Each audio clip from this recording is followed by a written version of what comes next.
జాగ్రత్త. ఈరోజు be careful in temptations. దేవుడు వాటిలో చూసాడు sexual immorality. Don't even try it. Sexual immorality దగ్గర నేను నిలబడి పోరాడతాను, నేను ఎదిరిస్తాను కాదు. నువ్వు పారిపో. చేతకన్నోళ్ళ కనబడచ్చు, పారిపో. నువ్వు పారిపోతామే స్ట్రెంగ్త్. ఎందుకంటే ఆకర్షణ శక్తి అక్కడ లాగచ్చు శరీరం ఇచ్చను. కానీ నువ్వు ఆపోజిట్లో పరిగెడతామే స్ట్రెంగ్త్. అడగండి దేవా, సెక్షువల్ ఇమ్మారాలిటీ నుండి పరిగెత్తే జీవితం నాకు దయచేయి. ఈరోజు చాలా మందికి బౌండరీస్ లేవండి.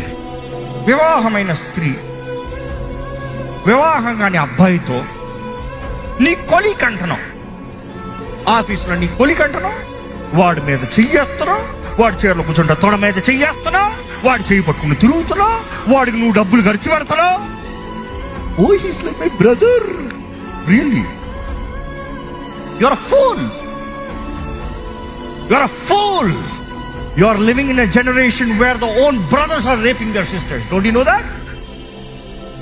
నా దగ్గరకు వస్తున్నాయి ప్రార్థనా భారాలు ఎన్నో. And you say, ఎవడో విశ్వాసము లేనివాడు, పాపంలో జీవిస్తున్నవాడు, పాపపు సంబంధ వ్యక్తి నీ సహోదరుడు అంట. అయిపోయాడు సహోదరుడు. ఓ నిన్ను మంచిగా చూస్తాడంట, మంచిగా చూస్తాడు.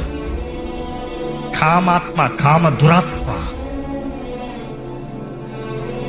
You see, that is the biggest wrong sin. ఇప్పుడు కాన్సిక్వెన్సెస్ చూస్తాం.